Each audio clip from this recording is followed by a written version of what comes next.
Continue करते हैं students आज हम टाइप डी के साथ। आप कुछ कहना चाह रहे हो सूर्यांश?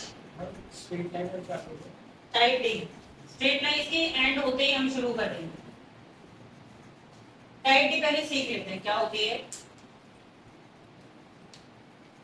देखो डायमेंशंस में टाइप डी में क्या पढ़ते हैं स्टूडेंट्स हम लोग? कन्वर्जन। मैंने आप लोगों को पहले भी हेडिंग डलवाई होगी, अंश आज फिर आप इतना पीछे बैठ गए हो जाके। Conversion of one system of unit into another system। अब ध्यान देना पहले सारी चीजों पर, फिर हम लिखेंगे। कन्वर्जन तुम लोगों के लिए नया नहीं है, ऐसा नहीं कि आप कन्वर्जन पहली बार सीख रहे हो। हम पहले से कन्वर्जन करते हैं कि 1 मीटर 100 सेंटीमीटर के इक्वल हो। It's a kind of conversion. यहाँ पर आप लोगों को पता है कि 1 किलोग्राम 1000 ग्राम के इक्वल होता है, ये भी कन्वर्जन है। तो कन्वर्जन जब भी हम करते हैं एक सिस्टम से दूसरे सिस्टम में, जैसे एमकेएस सिस्टम है और ये दोनों केस में बेटा सीजीएस में, ये नॉर्मल कन्वर्जन है। तो कन्वर्जन करने के लिए हमें एक फॉर्मूला बनाना होता है और उस फॉर्मूले के लिए हमें ये पता हो कि रिलेशन क्या होता है। रिलेशन बिटवीन किसी भी क्वांटिटी का न्यूमेरिकल वैल्यू, हर बात को ध्यान से सुनना, एंड इट्स यूनिट, यही फॉर्मूला बनके तैयार होगा। क्या क्या क्या करने वाले हम लोग? न्यूमेरिकल वैल्यू और यूनिट के बीच में रिलेशन सोचेंगे। जैसे दोनों ही लेंथ के यूनिट है, ध्यान देना, मीटर भी लेंथ का यूनिट है और सेंटीमीटर भी। दोनों में बड़ा कौन है? Greater unit. ग्रेटर यूनिट कौन है बेटा? मीटर। और स्मॉलर यूनिट कौन है? सेंटीमीटर। अब इनके साथ अटैच्ड न्यूमेरिकल वैल्यू देखो, लार्ज यूनिट के साथ जो न्यूमेरिकल वैल्यू है वो कैसी है? स्मॉल। दिख रही है आपको? लार्ज यूनिट के साथ कौन अटैच्ड है? 1। और बड़ी यूनिट के साथ कौन अटैच है? Larger value. ये बात समझ में आ रही है? और ये आप किसी में भी देख सकते हो, यहाँ पे किलोग्राम लार्ज है और ग्राम कैसा है? स्मॉल। ये लार्ज है वैल्यू, तो ये वैल्यू कैसी हो गई? तो इससे हमें एक छोटी सी बात समझ आती है कि अगर हम न्यूमेरिकल वैल्यू को n से लें और यूनिट को u से लें, तो यूनिट का न्यूमेरिकल वैल्यू से इनवर्स रिलेशन होता है। क्या बोला मैंने? Numerical value is inversely related to unit. तो इसको अगर हम एक फॉर्मूले की टर्म में लिखें तो n1/n2 u2/u1 होगा। क्या होगा? n1, इसका मतलब क्या है? जब डायरेक्ट रिलेशन होता है तो 1 1 ऊपर आता, 2 2 नीचे आता, और इनवर्स में क्या होगा? 1 ऊपर 2 उसके सामने, यही होगा। तो ये इनवर्स, अब इसको और समझते हैं, ये फॉर्मूला आ गया।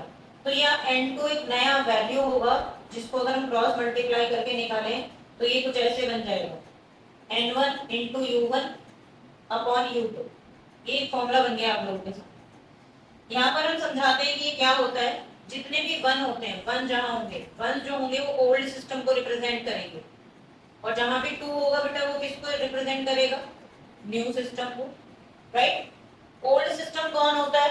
जो गिवन होता है। और न्यू सिस्टम कौन होता है? जो हमें फाइंड करना है। और समझो, अभी हमने इतनी सारी यूनिट पढ़ी है, मैंने आपको बताया 98% कौन से यूनिट्स होते हैं जो यूज होते हैं? किलोग्राम, मीटर, सेकंड, यही बताया ना 98%। अगर हम इस फॉर्मूले को और थोड़े ध्यान से देखें तो ये बन जाएगा n2 = n1। यूनिट में देखो कौन कौन हो सकता है? Kilogram, metre, second. और किलोग्राम, मीटर, सेकंड को हम क्योंकि डायमेंशन से रिप्रेजेंट कर रहे हैं बेटा, तो उसको किसकी फॉर्म में लिखेंगे अब? mlt। तो ये फॉर्मूला कुछ ऐसे डिजाइन हुआ, m1/m2 L1/L2 T1/T2। किस फॉर्मूले से डिजाइन किया हमने? ये n2 = n1 u1/u2। अब ये u1 क्या है? यूनिट हो गई सब ओल्ड सिस्टम में, और u2 क्या है? यूनिट हो गई सब न्यू सिस्टम में। अब ये सोचो कि जब भी कोई क्वांटिटी बनती है तो सब में यूनिट की पावर सेम आती है या यूनिट की पावर डिफरेंट होती है? डिफरेंट होती है। तो यहाँ पे पावर क्या हो गया आपके पास? a b c। क्या पावर बन जाएगी हमारे पास? और ये एक फॉर्मूला बन के तैयार, ABC पावर के साथ ये फॉर्मूला बन के तैयार। नीचे लिख देती हूँ दोबारा क्योंकि थोड़ा, हाँ बोल दो। अब आपको जो डाउट क्वेश्चन करेंगे, और क्योंकि ये डायमेंशन है तो हम इसे स्क्वायर ब्रैकेट की फॉर्म में लिखेंगे। यूज किस तरीके से करेंगे अभी सिखा रही हूँ, बोल दो बेटा। हाँ पर वो वाला क्वेश्चन कराना शायद भूल गए हो जो ई वाला, हाँ वो मैं भी करा दूंगी, याद रखना नहीं तो मैं भूल जाऊंगी। क्वेश्चन साइड में लिख देती हूँ जो मैं तुम्हें कराऊंगी। सारे क्वेश्चन एक ही तरीके से होते हैं, यही तो है स्कूल में भी। हाँ बेसिक क्वेश्चन नहीं मैं करा दूंगी। और जेई एडवांस्ड में भी आया हुआ है 2000 में, तुम्हारे जो मैंने क्वीन सीरीज दी है उसके अंदर भी एक ऐसा ही क्वेश्चन, सेम नहीं है, इसके ऊपर ही है वो क्वेश्चन। करवाऊंगी, आप पहले ये फॉर्मूला लिखो, यहाँ पे ये भी लिख देना, वंस हर जगह ओल्ड सिस्टम को रिप्रेजेंट करते हैं और टूज हमेशा न्यू सिस्टम को रिप्रेजेंट करते हैं। जिसका मई में है उसके लिए, और जुलाई तक तो बहुत कुछ करना है। ये हटा दूं, यहाँ पर एक लाइन आप लोग लिख लेना जिन लोगों ने नहीं लिखी है, यहाँ एक लाइन लिख लो, numerical value is inversely related to unit. आपने लिख दिया हर्षवर्धन, आप बैठे हैं। हाँ, यहाँ पर एक लाइन ऐड कर दो, न्यूमेरिकल वैल्यू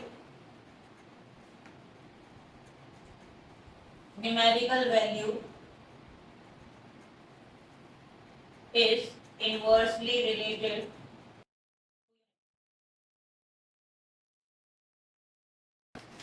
यहाँ पे आप लोगों ने लिख दिया कि वन ओल्ड सिस्टम को टू किसे रिप्रेजेंट कर रहा है बेटा, न्यू सिस्टम, किसको किससे डिवाइड। ये रिलेशन बनाने का एक तरीका है, जैसे हम ये लिख रहे हैं ना कि n inversely related to u है, तो ये ट्रू हो गया किसी भी दो क्वांटिटी के कंपैरिजन के लिए।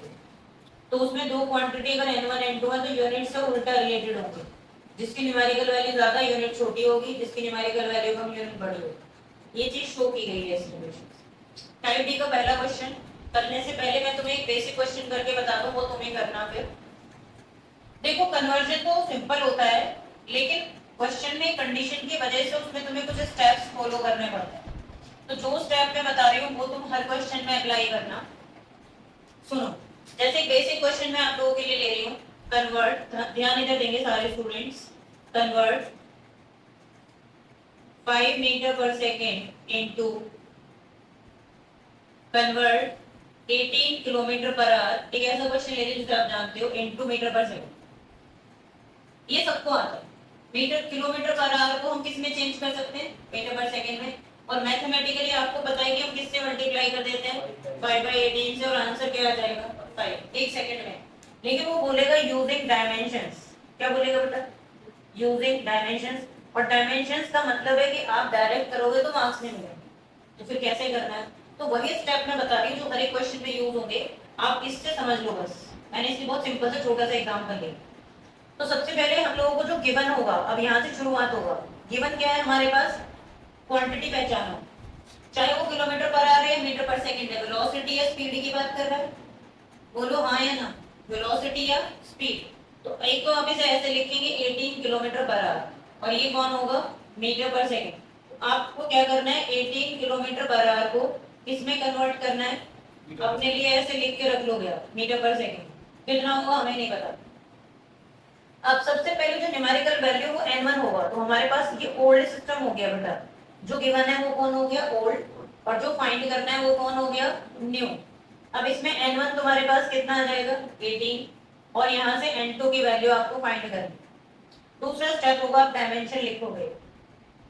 डायमेंशन क्वांटिटी तो सेम ही है ना, किलोमीटर या मीटर लेंथ है, बोलो क्या डायमेंशन आएगी, डायमेंशन फॉर्मूला बोलो बाप की, ज्यादा बेटर है, बोलो m0 L1 T-1, राइट। इतना काम करने के बाद ये जो पावर से फॉर्मूले में ए बी सी को रिप्रेजेंट करते हैं, तो आप लोग यहाँ पे वैल्यू निकाल के रख लेंगे, a = 0, b = 1, c = -1। तो देखकर हमने कंपेयर किया, a की वैल्यू, b की वैल्यू, c की वैल्यू पता चल गई। हमें डायमेंशन फॉर्मूला किसका लिखा है, जो क्वांटिटी आपको दी होगी, गिवन और ये सेम ही तो होंगी, क्वांटिटी डिफरेंट नहीं हो सकती। मास को किलोग्राम में चेंज नहीं कराएगा, लेंथ को लेंथ में, वेलोसिटी को वेलोसिटी में, but systems will be different. यही होगा बस। इसलिए तो डायमेंशन तुम चाहे इसके लिख लेना सूर्यांश, या इसके लिखना, यही है। ये स्टेप क्लियर हो गया। उसके बाद आपको फॉर्मूला यूज करना है। सारे क्वेश्चन क्योंकि ऐसे ही होंगे, कुछ में बस अलग अलग लॉजिक है, तो वो हम देख लेंगे। अब फॉर्मूला तुम लोगों के पास लिखा हुआ है, मैं एज इट इज इसी को यूज कर रही हूँ, यूज फॉर्मूला मेरे पास तो लिखा हुआ। यहाँ पर इस फॉर्मूले में ध्यान देना, यूज करना सीखो। n2 मुझे फाइंड करना है, n1 मेरे पास 18 है, बोलते जाओ हाँ या ना। अब m1 अपॉन m2 में ज्यादा टेंशन लेनी नहीं है बेटा, क्योंकि इसकी पावर क्या आनी है 0, बिकॉज वी नो a की पावर कितनी आ रही है 0। बाकी को क्या करना है, यूनिट में लिखना, बिकॉज वी हैव यूनिट। पुराने सिस्टम में लेंथ का यूनिट किलोमीटर है, ऐसे ही करना, देखते जाओ। नए सिस्टम में कौन है, मीटर। पावर कितनी है 1। पुराने सिस्टम में टाइम का यूनिट आर है, कौन है पुराना ओल्ड, और नए सिस्टम में सेकंड है, और पावर कितनी है -1। हर एक चीज का ध्यान रखोगे तो गलती नहीं होगी, पावर का ध्यान रखना बहुत जरूरी है। आंख बंद करके नहीं करने होते फिजिक्स के क्वेश्चन। आपको देख कोई भी एक छोटी सी बात छोड़ दोगे आपका आंसर नहीं है, गलत हो जाएगा। हर चीज देख लिया आपने। अब किसी के भी पावर 0 लगाओगे तो उसका मतलब क्या हो गया 1। और यहाँ पर अब सुनो, क्योंकि जो n2 आने वाला है वो एक न्यूमेरिकल वैल्यू है। n2 क्या होगा बेटा न्यूमेरिकल वैल्यू। तो ये हमें यहाँ से यूनिट खत्म करनी है, तो उसका तरीका होता है किलोमीटर को मीटर में चेंज कर लो या उल्टा कर लो, बात एक ही है। 1 किलोमीटर में कितने मीटर होते हैं 1000 मीटर से मीटर खत्म हो गया। इधर 1 बचा, एक 1 आवर में 60 × 60 सेकेंड्स, और यहाँ पर भी कौन आएगा सेकेंड्स, और पावर कितनी आएगी बेटा कोई देखकर, ये आप लोगों का कट हो गया। अब जो बचा उसको ध्यान से सॉल्व करेंगे। 18 × 1000, इधर देखो ये पावर -1 है, 60 × 60 नीचे जाओ। फिजिक्स तो क्योंकि अब सीख रहे हो तो सही कर लोगे, ये छोटी छोटी कैलकुलेशन की गलती से बचना, आएगा तो आंसर वही सबको पता है। और आप फाइनल आंसर लिख दोगे देयरफॉर 18 किलोमीटर बराबर है मीटर पर सेकंड। जल्दी से जरा नोट कर लो ये वाला मेथड के, और कुछ बेसिक क्वेश्चन करा रहे हैं इस पे, then you can do type D all question. जिन लोगों ने नोट कर लिया है वो type D question number 1 solve करो। आपका टाइप ए का भी है क्वेश्चन नंबर 2 या 3 था आई थिंक, जो अच्छा क्वेश्चन है वो टाइप बी का, जो तुम्हारा डाउट आ रहा था पिछली बार नंबर ऑफ पार्टिकल्स वाला, वो मैं करके बता दूंगा। देखो सर पहले आप एक और क्वेश्चन देखो स्टूडेंट्स, इसी में एग्जांपल समझो। वो आपको बोलेगा convert 1 Newton into dice, 1 Newton into dice, ऐसे और भी क्वेश्चन बनते हैं। अब ये स्टैंडर्ड सिस्टम है, 1 की जगह वो 10 न्यूटन भी दे सकता है, वैल्यू कुछ भी हो सकती है, लेकिन न्यूटन आप लोगों को पता होना चाहिए। डाइंस में जब कन्वर्ट करोगे तो न्यूटन और डाइंस दोनों ही साइंटिस्ट के नेम है। ये एसआई सिस्टम में है, और ये कौन है बेटा सी। जो न्यूटन होता है वो फोर्स का यूनिट है, फोर्स का एसआई यूनिट है, और उसको हम क्या बोल सकते हैं किलोग्राम मीटर पर सेकंड स्क्वायर। आपको इस तरह से कन्वर्ट कर देना है, बाद में तो हम डायरेक्ट यूज कर सकते हैं, बट अभी मैं तुम्हें बता रही हूँ कैसे चेंज होता है, कितने डाइंस के इक्वल होगा। Dice again the unit of force, CGS में क्या होगा ग्राम, बोलो सेंटीमीटर पर सेकंड स्क्वायर, बोलो हाँ है ना, यही होगा। कन्वर्जन करने के लिए विल यूज सेम फॉर्मूला। तो हमें यहाँ पर नजर आ रहा है कि n1 की वैल्यू 1 है, n2 हमें फाइंड करना है, डायमेंशन लिख दो, क्वांटिटी कौन, डायमेंशनल फॉर्मूला क्या होगा इसका m1 l1 t-2, यही होगा। आप कंपेयर करके ये करना ना भूलें कि a1 b1 और c कितना होगा स्टूडेंट्स -2, जिसके बाद आप फॉर्मूला यूज करेंगे, यूज फॉर्मूला। क्या फॉर्मूला होगा n2 = n1, आगे बोलो m1/m2 raised to the power a, t1/t2 raised to the power b, ना l1 लिख सकते हैं, l1 ही लिखूंगी क्योंकि हमें mlt के फॉर्म में रखना है, t1/t2 raised to the power c। जो हमने b यहाँ पे लिया उसी से कंपेयर करेंगे, वैल्यू डाल दो, बी अवेयर। अब तुमने देखा कि n2 तुम्हें फाइंड करना है, और n1 की वैल्यू कितनी है स्टूडेंट्स 1, बताओ n1 की वैल्यू कितनी है हमारे पास 1। अब m1 जो होगा वो यहाँ पर जो गिवन होता है, देखो याद रखना क्वेश्चन आएंगे mlt कुछ और भी हो सकता है यहाँ पर, अभी आएंगे क्वेश्चन में। तो देखो m1 कौन है पहले यहाँ ध्यान दो, किलोग्राम, और यहाँ कौन है ग्राम, पावर 1 हो गई। l1 कौन है मीटर, यहाँ सेंटीमीटर, पावर 1 हो गई। यहाँ दोनों में सेकंड है, पावर -2 हो। कन्वर्ट कराओ जरा, यहाँ पे n2 = n1 1 हो गया। किलोग्राम को कितने ग्राम लिख सकते हैं हम लोग 1000 ग्राम, ये भी नीचे ग्राम आ गया। यहाँ सेंटीमीटर को मीटर में चेंज करो, 1 मीटर में कितने सेंटीमीटर 100 सेंटीमीटर, सेंटीमीटर भी कट हो जाएगा, और सेकंड से सेकंड ऑलरेडी कट हो गया।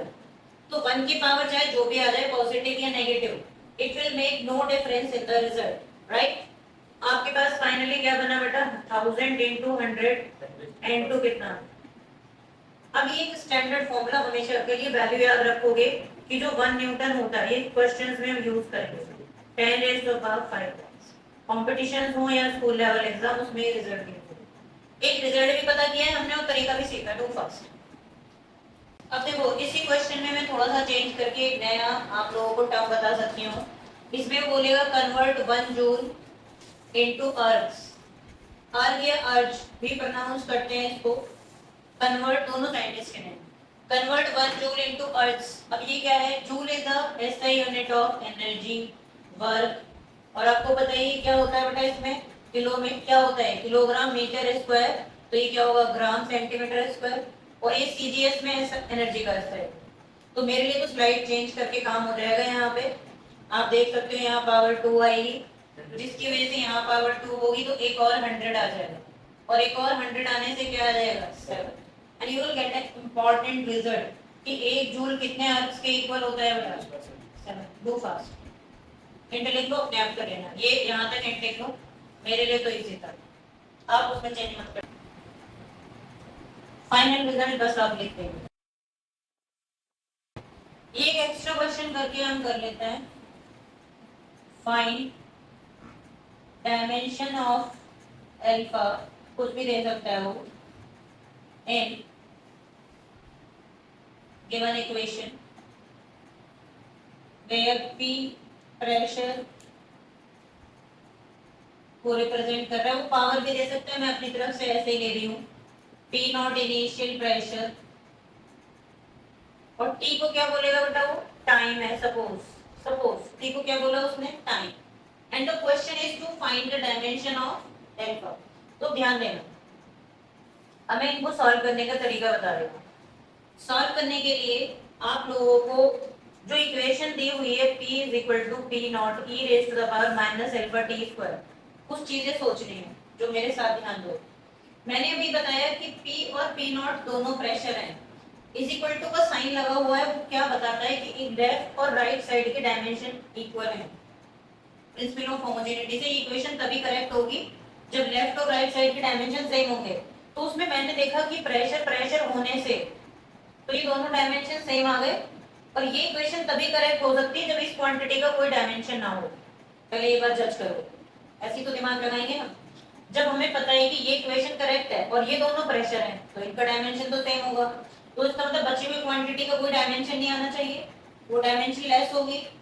ये हमारा लॉजिक है और ये ट्रू भी है, क्योंकि जो ई होता है ना, मैंने बताया था ई क्या होता है बेटा, एक्सपोनेंशियल टर्म होता है, और ये कांस्टेंट होता है ई, और इसकी वैल्यू 2 और 3 के बीच में लाई करती है, तो ये वैसे भी ट्रू हो गया। जो कांस्टेंट है, जो नंबर है, वो तो डायमेंशन लेस ही होगा। अब यहाँ से हम यूज करेंगे प्रिंसिपल ऑफ होमोजेनिटी। दो लॉजिक तो मैंने आपको बता ही दिए, इससे आप बता देंगे। आप और ध्यान दो इधर, e raise to the power minus alpha t square कैसा होगा, कांस्टेंट, या आप इसे क्या बोल सकते हैं फिजिक्स में, डायमेंशन चलेगा। अब e तो नंबर है, तो उसके ये डायमेंशन लेस कब हो सकता है, जब पूरी पावर क्या होगी, डायमेंशन लेस। अगले स्टेप ये सोचेंगे हम, तो इसका मतलब अल्फा टी स्क्वायर क्या होगा बेटा, बोलो, अल्फा टी स्क्वायर क्या होगा, डायमेंशन लेस। मैंने माइनस छोड़ा है क्योंकि माइनस का डायमेंशन में कोई रोल नहीं होता, हमने ऐसे कोई डायमेंशन नहीं पढ़ी, ये कोई रोल प्ले नहीं करता, तो माइनस छोड़ देंगे आप। अब अल्फा निकालना है, अल्फा टी टाइम है, इसका डायमेंशन टी का स्क्वायर होगा, डायमेंशन लेस का मतलब m0, बोलो l0, तो इसको उधर ले जाओ, तो अल्फा का डायमेंशन, ये इसका करेक्ट ऑप्शन होगा m0। ऐसे आप कोई भी क्वेश्चन कर सकते हो। मैंने आपको टाइप बी तक ही दिया हुआ है, मैंने आगे एक बनवाया हुआ है, उसमें है ये सेम क्वेश्चन, और एक और भी है, वो भी बता देती हूँ, नोट कर लो। क्वेश्चन अच्छा है आपके स्कूल एग्जाम के लिए। क्वेश्चन को ऐसे ही लिखना, find the dimension of alpha in the given equation.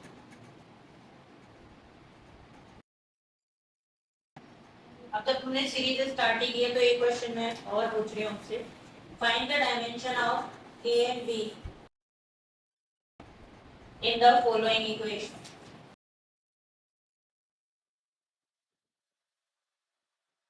ऐसे भी बना सकता है परेशान करने के लिए आपको।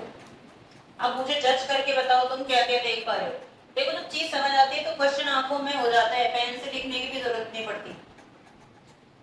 कितने स्टूडेंट को समझ आ गया इसका आंसर देखते ही। देखो सबसे पहले वहां ध्यान दो जो आप डायरेक्ट कर सकते हो। 90 आपको दिख रहा होगा। देखो कुछ और बातें बता रही हूँ इसमें मैं आपको, 1 से ये टर्म माइनस हो रही है, तो इसका मतलब 1 तो एक नंबर है यानी कांस्टेंट है, तो ये नंबर डायमेंशनलेस है। तो माइनस हम तभी कर सकते हैं जब ये कैसा होगा, डायमेंशनलेस। ये उन स्टूडेंट्स के लिए जो 11th में ई को नहीं जानते, उसको नहीं पता ई क्या होता है, तो वो 1 को तो जानता है, 1 एक नंबर है, नंबर की कोई डायमेंशन नहीं है, तो यहाँ पर क्या होगा ई माइनस, यहाँ पर हमने इसमें प्रिंसिपल ऑफ होमोजेनिटी लगा दिया, यूज प्रिंसिपल ऑफ, कोई डाउट है बेटा आपको? तो जिससे ये आपके पास कैसा आएगा, डायमेंशनलेस, यानी m0 l0 t0। ये जो होगा इसका मतलब पावर भी कैसी होगी, डायमेंशनलेस। तो इसका मतलब a तुम्हें निकालना है t की डायमेंशन, टाइम की t हो गई, और a की क्या आ गई अब m0 l0 t-1, पहला आंसर आ गया। अब ऐसे एमसीक्यू बना सकते हैं कि a क्या है, फ्रीक्वेंसी, a क्या है, फ्रीक्वेंसी। अब ये वैल्यू उठा के हमें यहाँ डालनी पड़ेगी, जब आप पुट इन 1 में पुट करेंगे तो ये आपके पास x is equal to B naught upon B 1 minus e raise to the power 80, मैंने आपके लिए फिर से लिख लिया।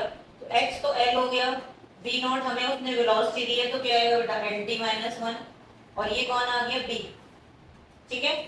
और यहाँ पर क्या आएगा, ये तो पूरा डायमेंशन लेस ही है, 1 माइनस 1, तो ये क्या होगा m0 l0 t0। कोई दिक्कत किसी को?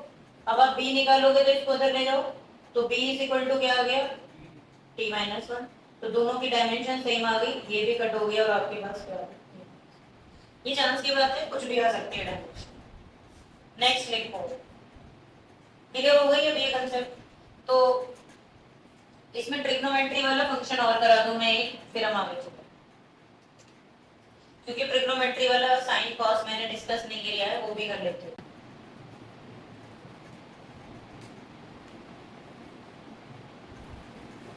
हो गया। In following wave equation y is equal to a sin kx minus omega t, find dimensions of k and omega if y displacement, a amplitude, x position यानी डिस्प्लेसमेंट ही बोल सकता है वो, फिर भी मैंने अलग से पोजीशन लिख दिया क्योंकि यहाँ पोजीशन ही होता है, बात एक ही है, t time. It's a different kind of question but the same logic. हाँ, तो एक बार इधर आ रहा होता है।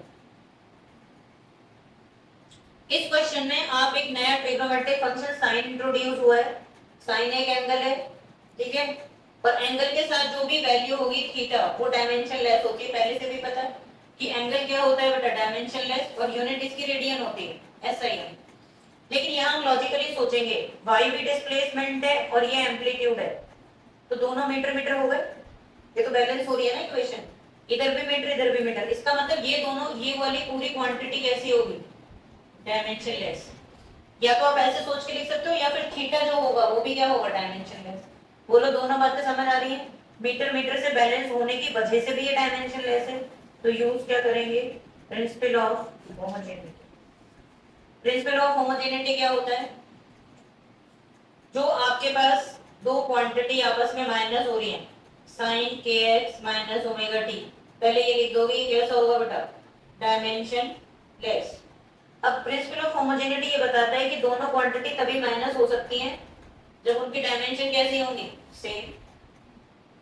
हाँ या ना, बोल गए सब? We can add and subtract only those quantities which have same dimensions. इसका मतलब ये पूरी टर्म डायमेंशन लेस है, दोनों को माइनस करेंगे तो वही टर्म आएगी, इसका मतलब ये अलग से डायमेंशन लेस होगी और ये भी क्या होगी अलग से, ये यहाँ से लॉजिक लगा।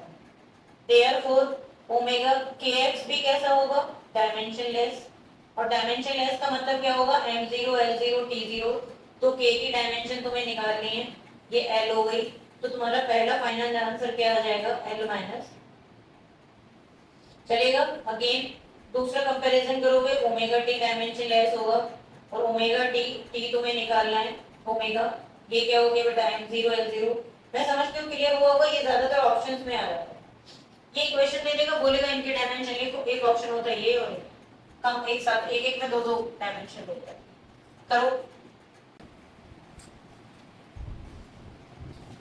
इंपॉर्टेंट तो है ही क्योंकि ये मिसलेनियस क्वेश्चंस है। क्वेश्चन 1 और 3 ये करा रही हूँ मैं आपको टाइप ई के। देखो टाइप ई का क्वेश्चन नंबर 1, क्वेश्चन पढ़ के आप आइडेंटिफाई कर पा रहे हो ये कौन से टाइप का क्वेश्चन है? टाइप डी का। क्वेश्चन में बोला है find the value of 60 joule पर मिनट। क्या दिया है बेटा? 60 जूल पर minute on a system has 100 gram 100 centimetre 1 minute as a fundamental बोलो फंडामेंटल यूनिट्स। हाँ बात करेंगे। क्वेश्चन को पूरा समझो। ये आप लोगों को ओल्ड सिस्टम दिया हुआ है। कौन है ओल्ड सिस्टम? 60 जूल पर मिनट। अब जो न्यू सिस्टम उसने बोला इसको एक न्यू सिस्टम में फाइंड करो जो इसके अकॉर्डिंग होगा। यानी बोल रहा है कि m2 की वैल्यू ये लेनी है आपको, L2 में ये लेना है और T2 में, क्योंकि ये कौन सा सिस्टम है? न्यू। और ये कौन सा सिस्टम है? ओल्ड। तो सबसे पहले इसमें थोड़ा सा हमें चेंज करना पड़ेगा, जरा ध्यान देना। यही बेसिक चीजें हैं। जैसे बेटा ये जूल पर मिनट है तो जूल तो एसआई सिस्टम हो गया, जूल तो एसआई सिस्टम हो गया, लेकिन मिनट तो एक स्टैंडर्ड सिस्टम नहीं है। तो ये पावर है, ये तो आपने सही आइडेंटिफाई किया कि ये कौन है? पावर। ये भी तो इसको हम जूल पर सेकंड में चेंज करेंगे तो क्या होगा? 60 जूल अपॉन 60 सेकंड। तो कितना है बोलो? 1 जूल पर सेकंड। या इसे जूल पर सेकंड को वॉट भी लिख सकते हैं। जानते हो उसमें वॉट क्यों नहीं लिखा? क्योंकि वॉट साइंटिस्ट का नाम है और साइंटिस्ट के नाम से डायमेंशन नहीं पता चलेगी। तो ये तुम्हारे पास क्या आ गया? 1 जूल पर सेकंड। कोई दिक्कत? क्वेश्चन करने के लिए हमें इसको चेंज करना पड़ेगा। नाउ आप क्या करेंगे? 1 जूल पर सेकंड को आप जूल को चेंज करो। जूल को क्या लिख सकते हो? किलोग्राम मीटर पर सेकंड स्क्वायर। ये छोटी छोटी पॉइंट्स आपको याद रखनी है। तो ये क्या बन जाएगा? Kilogram metre square s minus 3। Metre square होता है ना, दोबारा से लिखूं 1 जूल का मतलब क्या होता है? Kilogram metre square s minus 2 और एक s माइनस 1 गया। बोलो ये स्टेप समझ आ गया? अब ये कौन है हमारे पास? ओल्ड सिस्टम है। मैंने क्या बताया? डायमेंशन लिखो। स्टार्ट करता है तो डायमेंशन लिखेंगे आप। आपने देखा n1 की वैल्यू 1 है और डायमेंशन क्या आएगी बोलो? m1 L2 T-3। किसी को दिक्कत आ रही है? अब a की वैल्यू कितनी आ गई बेटा? 1, b की वैल्यू 2 और c की वैल्यू क्या आ गई बोलो? 3 माइनस में लिखा है मैंने। चलो आगे। अब ये क्वेश्चन 50% हुआ है। अब इसको कैसे सॉल्व करेंगे? Use formula. क्या फॉर्मूला पढ़ा आप लोगों ने? n2 is equal to n1 L1 upon N2 और क्या होगा बोलो? T1 upon T2 raised to the power 3। इधर बताओ मेरे को N1 हमें कितनी वैल्यू है इसमें? अब जो स्टूडेंट ज्यादा दिमाग नहीं लगाता, थोड़ी से भी गलती करता है, वो पहले N1 को उठा के 60 रख लेगा।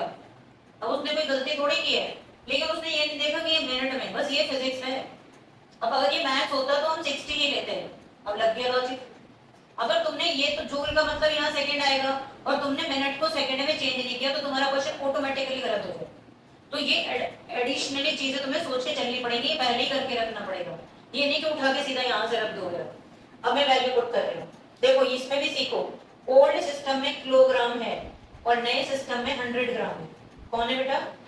पावर 1। ओल्ड सिस्टम में मीटर है, मीटर ये ओल्ड है, और नए सिस्टम में 100 सेंटीमीटर है। पावर क्या होगी? पावर इसके अकॉर्डिंग आएगी 2। ओल्ड सिस्टम में ओल्ड ये है, ओल्ड सेकंड है, और नए सिस्टम में जबरदस्ती बोल रहा है वो नया सिस्टम ये बनाओ और क्या लेना पड़ेगा तुम्हें? 1 मिनट। और पावर क्या होगी? वही बनाना पड़ेगा। वही बनाना पड़ेगा क्योंकि क्वेश्चन डिजाइन किया गया है।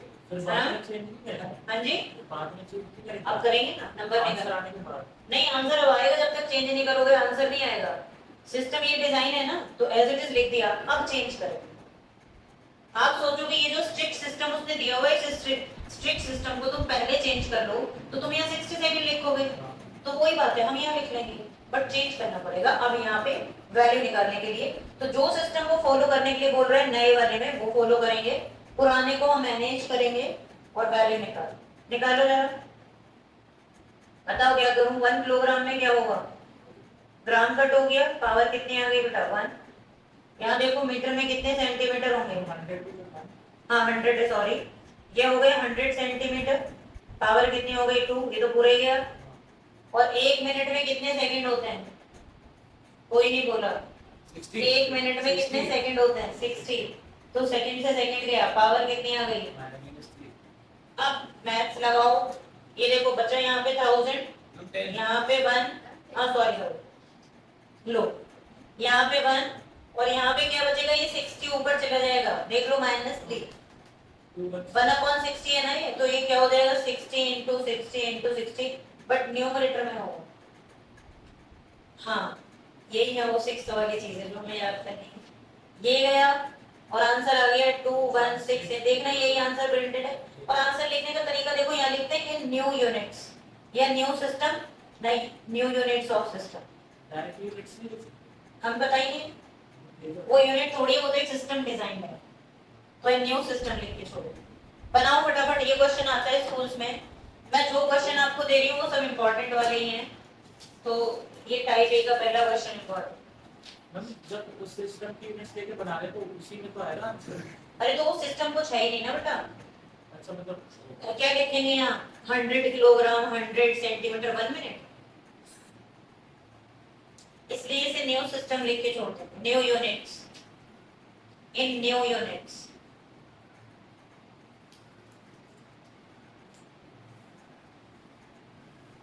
नया सीखते जाओ बस और उसकी प्रैक्टिस करो, there is no other way. 10 तक तो कुछ पढ़ा ही नहीं है, तो उसको रिलेट करोगे तो कोई रिलेटेबल ही नहीं है।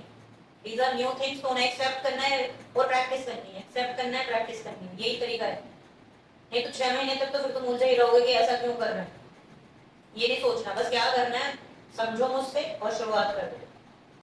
टाइप बी तुम्हारा होमवर्क क्या है, टाइप बी आप लोगों का